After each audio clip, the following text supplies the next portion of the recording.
parten el día 1 de abril de cada año. Y los médicos que hacen residencia ingresan a través de distintos concursos. Muchos de ellos son financiados por el Ministerio de Salud. Los que ingresan recién egresados hacen sus 3 años de formación y devuelven 6 años en regiones.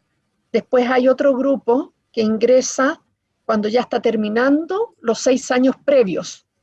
Esto se llama ciclo de destinación y formación, y por lo tanto ingresan una etapa final a su formación. Y existe un grupo intermedio que vienen de la atención primaria, que ellos postulan también con financiamiento ministerial y que tienen el mismo problema que ha planteado Segundo. Se ha acordado con el Ministerio que aquellos que tenían que terminar el día 31 de marzo del año 2020, se acordó con cada una de las universidades extender el tiempo acordándose hasta un máximo de 4 meses. Sin embargo, con este segundo brote, también las cosas se han alterado completamente, los concursos se han postergado y el ingreso, en vez de ser el 1 de abril para este año, va a ser el 1 de julio. Y se ha acordado que todos los directores de programa ajusten sus programas en la medida de lo posible, sin dejar de lado lo que es el centro del programa, el core del programa. Segundo, ajustar las vacaciones. En general en Chile nosotros le entregamos un mes de vacaciones y se ha pedido que se recorten las vacaciones. En tercer lugar, se les ha pedido que dentro de los programas siempre existen algunos meses que puede ser entre 1 y 3 meses de electivo, que el electivo no se realice. Entonces, ajustando los programas en la medida que se puede, se ha logrado en algunos casos terminar bien y en otros no tan bien, porque depende de la especialidad. Y por otro lado, todos los programas, todos, implementaron la docencia virtual. Y esta docencia virtual se ha mantenido en todos los programas, en cada una de las especialidades, pero cada universidad ha abordado el problema en su propio campo clínico. Claro, María, les cuento, nosotros en Colombia pues tenemos un sistema educativo básicamente para lo que son residencias, que incluye el sector privado y el sector público, más o menos un 40% del sector público financiado por el sector público y un 60% privado. Las modalidades de ingreso de los residentes son de diferentes momentos, por eso modalidad que tengamos estos dos sectores. Algunos empiezan en enero, otros empiezan en julio y algunos desfases que se ven en algunas universidades. El acuerdo con las diferentes instituciones prestadoras de salud, en este caso los hospitales, etcétera, se da básicamente en que nosotros como universidades aseguremos ese recurso humano de residentes allí para laborar. Pero el convenio que hicimos desde el año pasado con las diferentes instituciones de salud a nivel global, a nivel general, era que nuestros residentes no fueran la primera línea de atención a los pacientes COVID. O sea, eso se ha tratado de mantener. Las residencias nuestras, como tienen esos periodos, las modalidades de trabajo han generado que no tengamos unos desfases muy grandes. Digamos, nosotros estamos funcionando y laborando de alguna manera casi normalmente. Digamos, allí hay algunas dificultades en el áreas quirúrgicas con relación a las cirugías selectivas. O sea, nos toca, probablemente en ese momento de cirugías selectivas hemos tocado ampliar un poquito la residencia en acuerdo con las diferentes instituciones prestadoras de salud, y eso no ha generado ningún trauma. En algunas especialidades quirúrgicas han ido los residentes 1 o 2 meses más para lograr esas competencias, habilidades en la parte electiva. Pero lo que es la parte de manejo directo con pacientes allí en las instituciones prestadoras de salud, no hemos tenido dificultades. En este momento, con este segundo rebrote, probablemente allí se presentan unas nuevas dificultades. Esas nuevas dificultades probablemente las solucionamos en la marcha con las diferentes IPS y no genera trauma porque probablemente se extienden un poco más la residencia, como les planteaba, en promedio casi 2 meses más, en acuerdo con los mismos estudiantes y con las diferentes instituciones prestadoras de salud. Sí, en esas condiciones, como nosotros tenemos una nueva ley de residencias, se empezó a implementar el año pasado y apenas el año pasado le estamos pagando, o se le está pagando por parte del Estado a los residentes. Esa nueva ley de residentes permitió pues se presentó en el momento del COVID, que se extendiera el pago, argumentando todo lo que les estoy contando. Si argumentamos muy bien por qué se extiende, realmente se da la posibilidad. Pero creo que tiene que ver mucho con el hecho de que esta ley se empezó a generar desde el año pasado, el momento de la pandemia. En la Facultad de Medicina de la Universidad Central, que es donde tengo información cierta, en la coordinación de posgrado, que incluye a todos los posgrados clínicos y quirúrgicos, delegó en los comités académicos de cada posgrado la decisión de si prorrogar o no los estudios de posgrado. La casi totalidad de las especialidades quirúrgicas prorrogaron entre un cuatrimestre y dos, estamos hablando de entre 4 y 8 meses, y la casi totalidad de las especialidades médicas culminaron los estudios que se culminan en diciembre, y en este caso, en el caso nuestro, hubo ingreso de nuevos residentes en el 1 de enero, de manera que vamos a tener residentes que están ingresando actualmente junto con los residentes en las residencias que decidieron prorrogar, que van a continuar unos meses más. La limitante creo que la compartimos con algunos de los colegas que conversó, de que las autoridades públicas, que son los que dan las becas salario, todos nuestros residentes tienen una beca salario. El planteamiento que está haciendo el Ministerio de Salud y algunos otros empleadores, que todos son entidades públicas, es que van a pagar solamente 3 meses a las especialidades médicas y 6 meses adicionales a las especialidades quirúrgicas, que casi todas las quirúrgicas prorrogaron un poco más de 6 meses.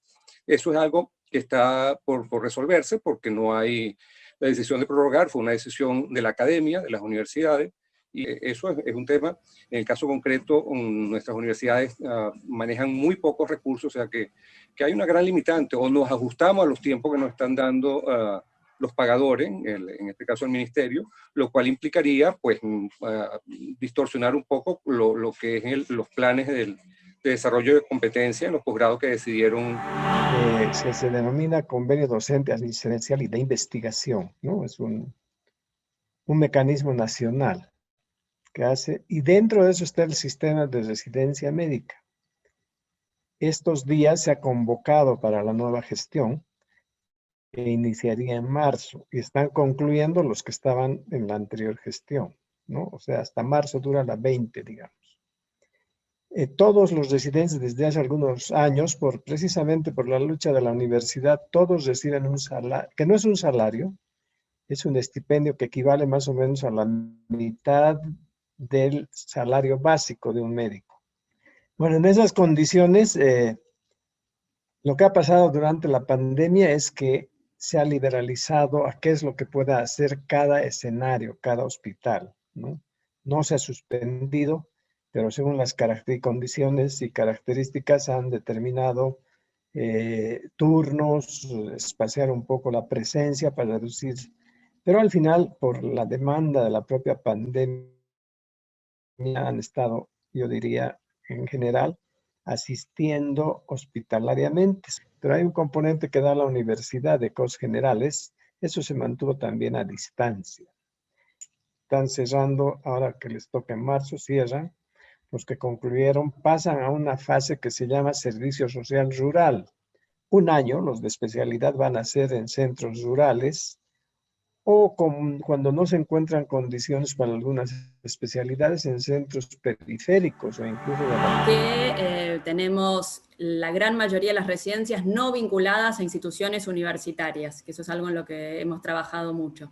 Hay residencias de financiamiento público a nivel nacional, provincial, municipal incluso, y residencias de financiamiento privadas y de la seguridad social. En el año 2020, el Ministerio de Salud de la Nación sugirió prorrogar el ingreso de residencias y la promoción de los residentes que ya estaban en el sistema de junio a septiembre. De esta manera ya ganamos, por decirlo de alguna manera, 3 meses. Nuestras residencias son de 4 años, y lo que he escuchado que ustedes denominan mixtas, que en el caso del Ministerio de Salud en la Argentina se llaman articuladas, son de 5 especialidades de pediatría con orientación a terapia intensiva o de pediatría con orientación a neo. Esas residencias articuladas son de 5 años, y hay algunas propuestas similares de residencias articuladas para especialidades clínicas.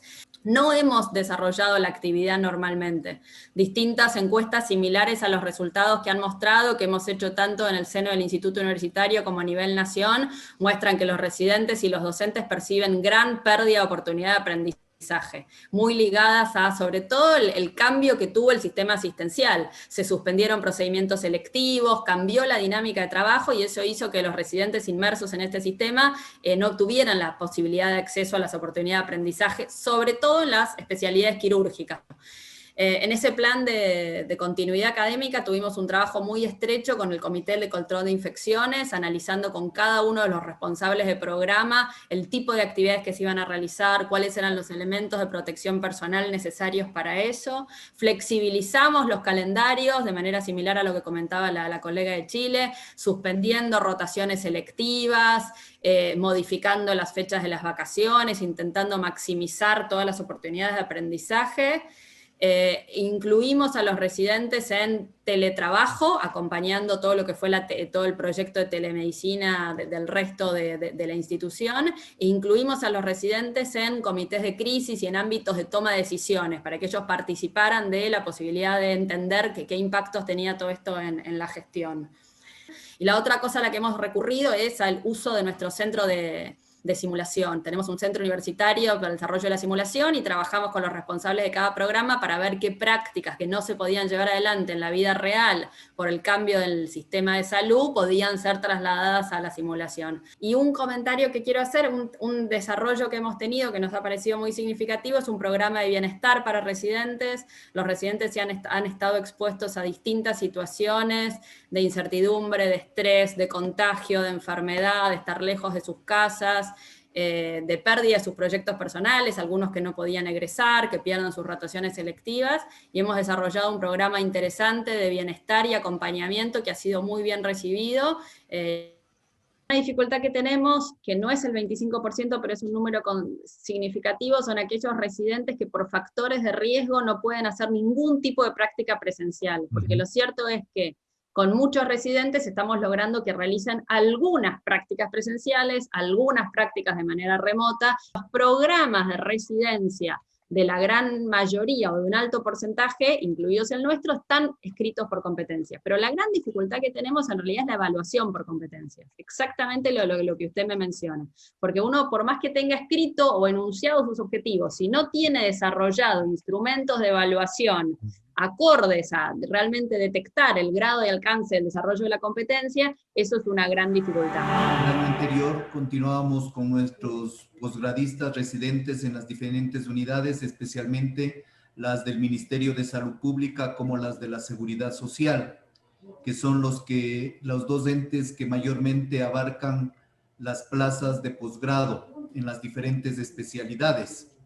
Sentido de que nuestros estudiantes, tanto de internado rotativo como de posgrado, y por la necesidad que las unidades asistenciales requerían del personal, que continúen con sus actividades tanto asistenciales como docentes. Indudablemente en cada unidad asistencial, las universidades mantienen un centro docente. Solamente en algunos casos pues se ha tenido que tomar medidas de ausentismo por parte de algunos docentes o directivos de los programas de posgrado en las unidades asistenciales. De ahí se ha seguido manteniendo las actividades, por supuesto tomando las debidas precauciones tanto a nivel de los estudiantes como de los docentes, pues hemos tenido tanto estudiantes de posgrado como docentes infectados con el COVID, a quienes hemos dado la asistencia inmediata. Diría que en el 99% fueron atendidos en las mismas unidades asistenciales en donde se encontraban. Por parte de la función legislativa se promulgó una ley que es denominada Ley de Apoyo Humanitario, en donde en algunos de los acápites tiene que ver con los estudiantes de posgrado, en donde se pedía de que se dé estabilidad a quienes han estado al frente o en primera línea, como han estado en muchos de los casos nuestros estudiantes de posgrado, se les dé la estabilidad en esas unidades asistenciales.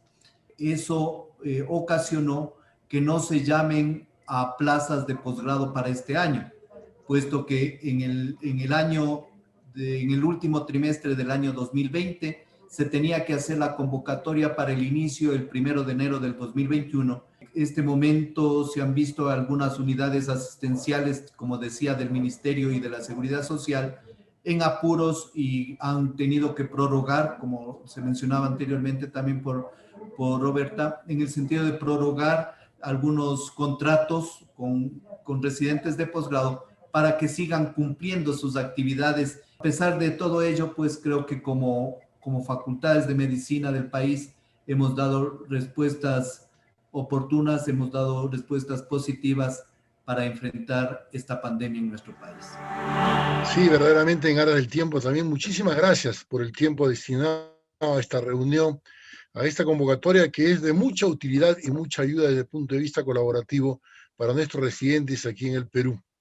Hemos escuchado con detenimiento, hemos tomado todas las notas y agradecimiento especial pues a Patricia, a Mauricio, a Guido, a Javier, Leonardo, Marcelo, a Roberta, y por parte nuestra, por supuesto, pues a Juan Carlos, a Segundo, Manuel, y al apoyo administrativo que estamos recibiendo, porque esto nos va a ayudar bastante verdaderamente en nuestra reunión que tengamos de la red de gestores de residentado médico para proponer algunas alternativas que verdaderamente vayan en bien de la adquisición de competencias de nuestros residentes y que verdaderamente al finalizar resuelvan los problemas de salud pública en nuestro país.